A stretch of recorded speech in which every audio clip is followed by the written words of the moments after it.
सामान क्या है उसमें पता नहीं, सब जाली सामान। आज राजनीति चाहती है कि समाज में भाईचारा ना हो।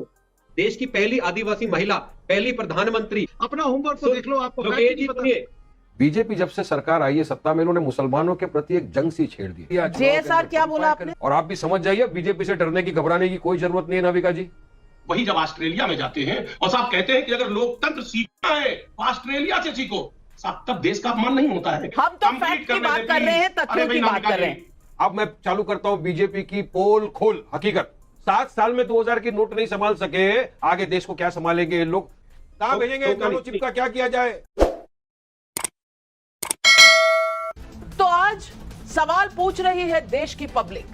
सवाल नंबर 1, मोहब्बत की दुकान की रट लगाकर क्या राहुल गांधी वोट के लिए मुसलमानों को भड़का रहे हैं? सवाल नंबर 2, क्या मुस्लिम वोट के लिए राहुल ने हिंदू दलितों पर सेल्फ पोल कर लिया?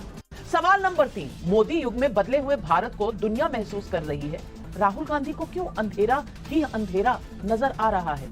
लोकेश जिंदल जी, वही पुरानी बात, वही मोहब्बत की दुकान, सामान क्या है उसमें पता नहीं, सब जाली सामान। जाली सामान इसलिए कि खुद राहुल गांधी कह रहे हैं 1980 के दशक में जो हिंदू दलितों के साथ उत्तर प्रदेश में हुआ वो अब मुसलमानों के साथ हो रहा है। अरे भैया, किसकी सरकार थी उत्तर प्रदेश में और नई दिल्ली में उस जमाने में? आपने रिसर्च ठीक करके नहीं दी राहुल गांधी को, लगता है।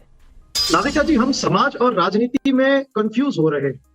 उस दशक में समाज में तनाव था, लेकिन जो राजनीतिक व्यवस्था थी वो चाहती थी कि समाज में शांति हो और भाईचारा हो। आज विपरीत है। जिस समाज में हमने भाईचारा लाया 50, 60, 70 सालों में, उसे आज राजनीति खत्म करना चाहती है। आज राजनीति चाहती है कि समाज में भाईचारा ना हो, समाज में द्वेष हो, भाई भाई की हत्या करे, भाई भाई की जान का दुश्मन बन जाए। इसलिए राहुल गांधी कहते हैं कि मोहब्बत की दुकान वे चाहते हैं कि फिर से जो राजनीति है वो प्रेम की भाषा बोले। और आप कह रहे हैं कि फॉरेन सॉइल पे जाके गांधी जी ने कहा। अब देखिए हमारे रेसलर्स के साथ कैसा सुलूक हो रहा है। इंटरनेशनल ओलंपिक कमेटी आई है, आज इंटरनेशनल ओलंपिक कमेटी ने इसकी निंदा की है और कहा है कि हम WFI को जो है बैन कर देंगे, उनको स्वीकार नहीं करेंगे। तो बात यह है कि आज डोमेस्टिकली जो हो रहा है उसे पूरा विश्व देख रहा है, पूरा विश्व जानता है किस तरह से आज जो लोग सत्ता में है वे माइनॉरिटीज के साथ किस तरह का व्यवहार कर रहे हैं और माइनॉरिटी की स्थिति क्या है, ये विश्व से छुपा नहीं है। अगर राहुल गांधी जो भारत में और विदेश में ये मुद्दा उठाते हैं तो ये गर्व की बात है कि एक ऐसा नेता है जो माइनॉरिटी, दलित, पिछड़ा वर्ग जिन पर जुल्म हो रहा है उनके लिए खड़ा है, उनके लिए आवाज उठा रहा है। यही नेतृत्व है, यही जननायक है, यही लोकतंत्र है। जयवीर शेरगिल जी, आप अपना सर पकड़कर बैठ रहे हैं, लेकिन मैं पूछना चाहती हूं, राहुल गांधी ने कहा नरेंद्र मोदी जी तो भगवान को भी कंफ्यूज कर सकते हैं, भगवान से भी ज्यादा जानते हैं। फिर कहते हैं जो उन्होंने साष्टांग प्रणाम किया सेंगोल को, उसको कहते हैं lying down and all that. ये जाकर अमेरिका में कह रहे हैं, यानी हमारे देश के रीति रिवाजों की तरफ टिप्पणी कर रहे हैं। ऊपर से जो मुसलमानों के बारे में कह रहे हैं वो तो उनका इतिहास कुछ ओवैसी जी ने बता दिया, कुछ हमने दलितों वाली बात हमने आपको सुना दी। अब जयवीर शेरगिल, कितनी सच्चाई है इस मोहब्बत की दुकान में जो नई नई खुली है अमेरिका में? नाविका जी, एक पंजाबी में कहावत है, आप खुद भी पंजाबी है, आप ही अपने सिर स्वाह पालनी, खुद ही अपनी जो करामात है उस पर खुद ही मिट्टी डाल लेनी। एक जैसे शार्क मछली होती है ना, शार्क, जैसे उस शार्क को खून की लत लग जाती है, माननीय श्री राहुल गांधी जी को हिंदुस्तान को बदनाम करने की लत लग चुकी है। दिक्कत यह है, राहुल गांधी जी की मोहब्बत की दुकान के बाहर भारत को बदनाम करो का बोर्ड लगा हुआ है और जो उसमें सामान रखा हुआ है वो धोरेपन से, दोगलेपन से और झूठ से लदा और सजा सामान है। श्री राहुल गांधी की जो बिना होमवर्क किए भाषण देने की आदत है वो भारत की छवि के लिए हानिकारक हो रही है। सबसे पहले बतौर सिख होने के नाते मुझे आपत्ति आज, जो कहते हैं सिखों को यहाँ पे दुर्व्यवहार किया जा रहा है, सिखों को, मुसलमानों को और दलितों को। सिखों के साथ दुर्व्यवहार जब हुआ था जब हजारों सिखों की हत्या 1984 में और वो अपने घर से बेघर रातों रात हो गए थे।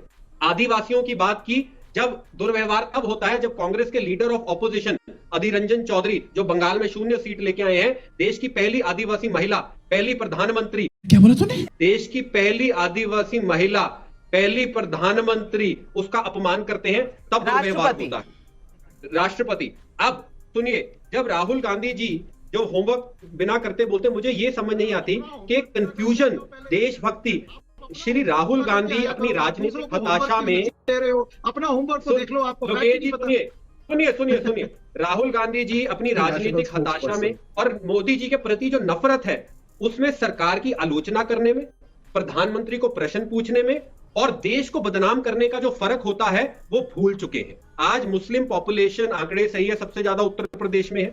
98% सीटों पे उत्तर प्रदेश में कांग्रेस की जमानत जब्त हुई।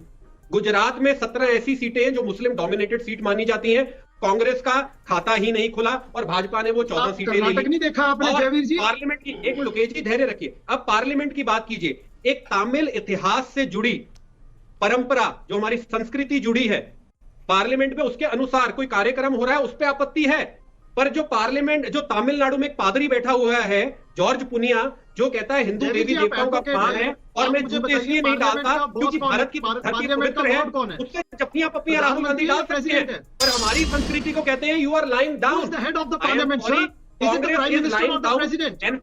What about the wall of precedence? What about the overall position that the president of India occupies? वो कहा जाता है लोकेश जिंदल जी, जब किसी को गुस्सा आता है तो वो अंग्रेजी ज्यादा बोलने लगता है। जब किसी को गुस्सा आता है तो वो अंग्रेजी ज्यादा बोलने लगता है। ये तो लेटेस्ट न्यूज है। आप अंग्रेजी इतनी मत बोलिए। मेरा सवाल जा रहा है वारिस पठान जी को। वारिस पठान जी, आपकी तो पार्टी में ही मुसलमान है, तो अब आप बता दीजिए। आज तो ओवैसी जी ने सर्टिफिकेट दे दिया है राहुल गांधी को कि भाई मुसलमानों के साथ कांग्रेस के राज में क्या हुआ था। जरा बताएंगे कि अब मुसलमान वोट के लिए अब आप ऑफिशियल कैंडिडेट है, AIMIM ऑफिशियल कैंडिडेट है, अब मुसलमानों को कांग्रेस का भ्रम छोड़कर आपकी तरफ आ जाना चाहिए। क्या आज ओवैसी जी का यही मैसेज था? बात नंबर 1 तो ये है कि राहुल गांधी ने जो वहां जाके बोला उसके बारे में तो उनके प्रवक्ता बताएंगे क्या है, मगर उन्होंने वहां जाकर ये कहा कि 1980 के दशक में जो हाल दलितों का था आज वो हाल हमारे देश के मुसलमानों का भी है। अब 1980 में तो उनकी सरकार थी, अब उन्होंने कहा कि आज वो हाल मुसलमानों का है देश में। उन्होंने ये नहीं बताया मुसलमानों का हाल क्या है आज की तारीख में देश में। मैं बताऊंगा मुसलमानों का हाल क्या है आज की तारीख में देश में। 9 साल हो गया बीजेपी की सरकार को आए हुए। बीजेपी जब से सरकार आई है सत्ता में, इन्होंने मुसलमानों के प्रति एक जंग सी छेड़ दी, एक नफरत सी फैला दी है पूरी जगह। सबसे पहले इनको हमारे हिजाब से नफरत थी, उसके बाद हमारे मदरसों पे आ गए, हमारे खान पान से नफरत इनको। मोदी जी बोलते थे सबका साथ, सबका विकास, सबका विश्वास, मगर मैं पूछना चाहूंगा कि कितने मुसलमानों को आपने टिकट देकर MLA बना दिया, कितने मुसलमानों को टिकट देकर आपने MP बना दिया। आज कैबिनेट में पहली मर्तबा ऐसा है कि कोई भी मुसलमान मिनिस्टर नहीं है। यह है सबका साथ का इनका जुमला। बात नंबर 2, बेटी बचाओ बेटी पढ़ाओ नारी सम्मान की बात करते हैं। मैं पूछना चाहूंगा मोदी जी, बिल्किस बानो भी हमारी देश की बेटी थी, उसके कातिलों को तो आपने गुजरात के अंदर खुली फिजाओं में छोड़ दिया और जब छूट के बाहर आए उनकी बेटी को आपने टिकट दिया, चुनाव में लड़ा दिया। 9 साल के कार्यकाल में मोदी जी आपके इसमें जितना नफरत करना था मुसलमानों के खिलाफ, मॉब लिंचिंग के जरिए भी बढ़ गई। गाय के नाम पर बेगुनाहों को पकड़ के मार दे दिया, JSR के नाम पे उनको मार दिया मॉब लिंचिंग करके, और जब उनको अरेस्ट किया, जेल भेजा, जेल से वो बाहर आए तो आप ही के मंत्रियों ने जाके उनका महिमंडल किया, महामंडल, उनको पुलहार पिनाए, मिठाई खिलाई, उनको चुनाव में टिकट दिया। JSR क्या बोला आपने? समझ नहीं आया। आपने क्या क्या मुसलमानों के खिलाफ आपको मालूम है, पैनलिस्ट को मालूम है, अगर जिसको नहीं मालूम होगा मैं अकेले फोन पे समझा दूंगा। सुनिए मेरी बात नंबर 2। अब आप काट देते हो ना नविका जी, जब आपके एजेंडा के अगेंस्ट वारिस पठान बोलता है, फिक्र नहीं करना मोदी जी से, कोई टेंशन नहीं लेना, बाय बाय टाटा हो चुका है नविका जी, कोई फिक्र मत। रोज नए व्यूअर जुड़ते हैं, नए दर्शक आते हैं, आपकी बात समझ आनी चाहिए ना। Bye bye Modi 2024। सब समझदार है, जो ना समझे वो अनाड़ी है। मैं समझदारों के साथ डिबेट करने में मानता हूं नविका जी, अनाड़ी है तो नहीं करेंगे अपन। समझदार इंसान मेरी बात को समझ चुका है और आप भी समझ जाइए। बीजेपी से डरने की, घबराने की कोई जरूरत नहीं है नविका जी।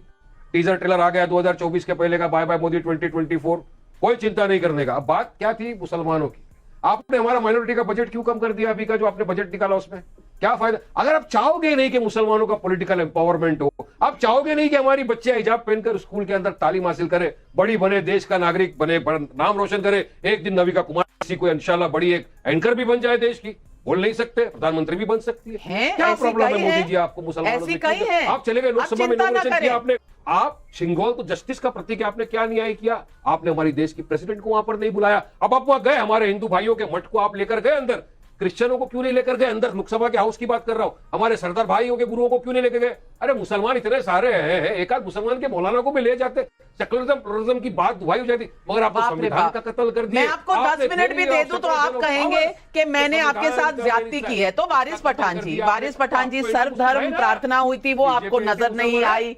अजीज खान साहब, मैं आपसे पूछना चाहती हूं, आज जो नंबर आए हैं, आज जो मॉर्गन स्टैनली की रिपोर्ट आई है, आज जो अमेरिका के राष्ट्रपति कह रहे हैं, जो ऑस्ट्रेलिया के प्रधानमंत्री कह रहे हैं, द बॉस, लेकिन फिर भी राहुल गांधी हैं, इन्हें कुछ अच्छा लगता ही नहीं। ये कहते हैं lying down and all that, ये भी कहते हैं कि मोदी जी तो भगवान को पढ़ा लें। मुझे बताइए, आप राहुल गांधी की बात मानेंगे या आप प्रधानमंत्री नरेंद्र मोदी की बात मानेंगे? क्या रिकॉर्ड है कांग्रेस पार्टी का जो इस तरह से आज के देश में भारत की जो शान है उसके बारे में ये गलत बयानी कर रहे हैं, वो भी बाहर देश के?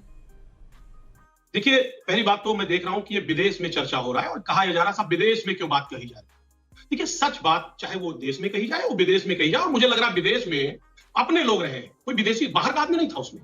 और ये परंपरा तो हमारे माननीय मोदी जी ने कायम किया है कि विदेश में जाकर के अपने देश के लोगों को इकट्ठा करते हैं और समस्याओं पर चर्चा करते हैं। तो मुझे लग रहा है समस्याओं पर चर्चा करना, उस पर उसका हल खोजना, ये कोई बुरी बात नहीं है, पहली बात।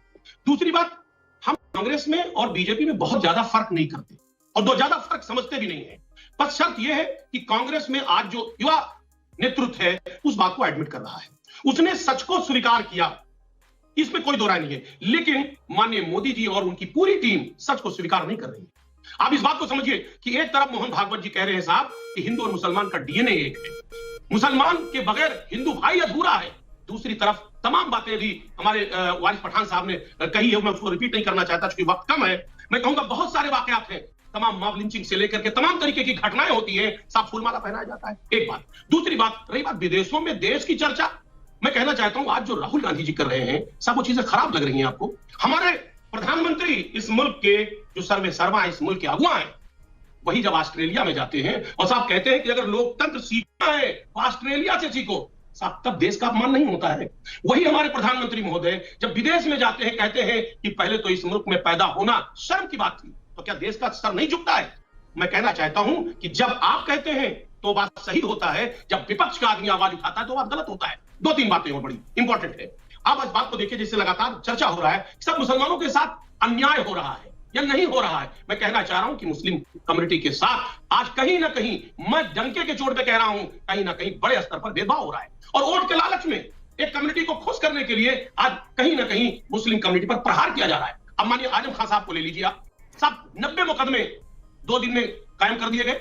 और अभी जो लेटेस्ट फैसला आया है, आप खुद आप जानती हैं, इतनी बड़ी एंकर है देश की, इतनी बड़ी आप पत्रकार है, मैं तो बड़ा सम्मान करता हूं, आपको बहन भी मानता हूं। आप देखिए, शिकायतकर्ता ने खुद इस बात को कहा कि डीएम ने मुझे हड़काया था, हमको धमकाया था, हम तो अपना केस वापस लेना चाहते। तो साहब डीएम ने धमकाया तो डीएम को किसी और ने भी धमकाया होगा। तो जहां पर लोकतंत्र की अजीज खान साहब, ये आजम खान साहब तो आप ऐसे बता रहे हैं जैसे बड़े प्रताड़ित प्राणी हैं। ये परसेप्शन और नरेशन मत क्रिएट करिए, आप बड़ी पत्रकार हैं। तो क्या उनका नहीं, परसेप्शन और नरेशन की बात आप नेता लोग जाने, हम तो फैक्ट की बात कर रहे हैं, तथ्यों की बात कर रहे हैं, हम तो फैक्ट की बात कर रहे हैं, तथ्यों की बात कर रहे हैं। मस्त जोक मारा रे। ये मैं जानना चाहता हूं कि जो मुसलमानों को आज उनका हक मिल रहा है, आप कह रहे हैं कि समाज बीजेपी दे रही है, सब संविधान ने हक दिया है और संविधान ने यह हक दिया, बराबरी का दर्जा दिया है, लेकिन आप मुस्लिम कम्युनिटी को 2 दर्जा का नागरिक बनाना चाहते हैं। मेरा प्रश्न ये है कि जब राहुल गांधी कहते हैं कि भारत में मुसलमानों पर हमला हो रहा है, तो क्या वो कांग्रेस शासित राज्यों पर भी उंगली नहीं उठा रहे हैं? मोदी जी हो या राहुल गांधी, सब लोग विदेश में जाकर वोट बैंक को एड्रेस क्यों करते हैं? जवाब दीजिए लोकेश जिंदल जी। नाविका जी, बात सत्य की है। आज देखिए हम ग्लोबलाइज वर्ल्ड में हैं, आप ट्विटर से लेके फेसबुक से लेके सभी जो प्लेटफॉर्म है ग्लोबली एक्सेसिबल है। अभी इंटरनेशनल ओलंपिक कमेटी ने निंदा की है world federation of Indian wrestling की, तो उसमें ये दिखता है कि वहां तो कोई अब्रॉड में बात लेकर नहीं गया, लेकिन डोमेस्टिकली जो हो रहा है वो विश्व स्तर पे दिखता है। मोदी जी की नीतियां भी विश्व स्तर पे दिखती हैं। अगर राहुल गांधी जी जाके विश्व स्तर पर वही मुद्दा उठाते हैं जो वो भारत में उठाते हैं, तो इस बात में बुरा क्या है? ये तो अच्छी बात है कि वो दोगलापन नहीं दिखाते। जो जहां हमारे प्रधानमंत्री है जो भारत में तो गोडसेवादी हो जाते हैं और गांधीवादी हो जाते हैं। आप संतोष सराफ का मंडला मध्य प्रदेश से सवाल है, 1980 के मुरादाबाद दंगों की जो रिपोर्ट 1983 में आ चुकी है, उसे कांग्रेस ने सार्वजनिक क्यों नहीं किया? योगी सरकार जल्द रिपोर्ट सार्वजनिक करेगी, अब क्या कहेगा विपक्ष? पूछ रहे हैं, बताइए।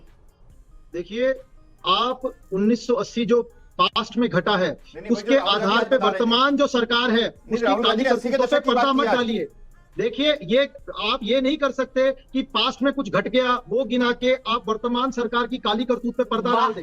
वर्तमान वारिस पठान जी, वारिस पठान जी, 1980 के दशक में जो कुछ हुआ उस पर लोकेश जिंदल जी कहते हैं जाना ही नहीं चाहिए, पास्ट में मत जाइए, फ्यूचर की बात करिए। अब मैं चालू करता हूं बीजेपी की पोल खोल हकीकत। हर साल 2 करोड़ युवाओं को रोजगार देने का वादा किया था, 9 साल हो गए, क्या 18 करोड़ युवाओं को रोजगार मिला? नहीं मिला। चाइना 2000 स्क्वायर किलोमीटर हमारे इसमें आ गया, अरुणाचल प्रदेश के अंदर, क्या 56 इंच का सीना दिखाकर मोदी जी ने उनके ऊपर सर्जिकल स्ट्राइक किया? नहीं किया। मणिपुर तो भारत देश का हिस्सा है, मणिपुर जल रहा है, 100 से ज्यादा लोगों की जानें चले गई, चर्चों को जला दिया, क्या क्या मोदी जी ने जुबान खोला? नहीं किया। 9 साल में चौथा स्तंभ कहने वाला डेमोक्रेसी का मीडिया, प्रेस, आपके दोस्त है मोदी जी, अच्छी बात है। कितनी बार आपके साथ प्रेस कॉन्फ्रेंस कर लिया बताइए मुझे मोदी जी ने? एक भी बार नहीं किया। 9 साल में नोटबंदी लाया मोदी जी, पहले 2000 की नोट को बंद करने के लिए सबको लाइन में खड़ा कर दिया, बोले व्हाइट हो जाएगा। आप बोले 2000 की नोट लेकर रिजर्व बैंक में जाओ, ब्लैक को व्हाइट करके आ जाओ। 7 साल में 2000 की नोट नहीं संभाल सके, आगे देश को क्या संभालेंगे ये लोग? वो चिप का क्या करेंगे? वो नैनो चिप जो 2000 के नोट में, उसका क्या करना चाहिए? जेब में रखना चाहिए, रिजर्व में डालना चाहिए, आपको भेज देना चाहिए? क्या कहां भेजेंगे नैनो चिप का? क्या किया जाए? खत्म। प्रभु के सबसे बड़े भक्त माने गए हैं महावीर यानी हनुमान जी, और बजरंग बली से बड़ा भक्त हनुमान जी का कोई नहीं।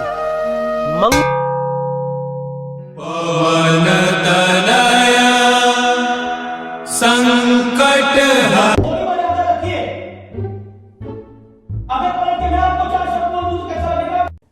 अब बताइए मैं क्या करूंगा? एक बहुत सिंपल सी टिप आपके साथ शेयर करती हूँ। अपने हाथ को इस तरीके से रखिए। If you look at this from your side, आपका लेफ्ट हैंड आपको बी के जैसे दिखेगा और राइट हैंड आपको डी के जैसे दिखेगा। B and D. B for थोड़ी मदद रखिए। वे मैं थो तेरा मन पर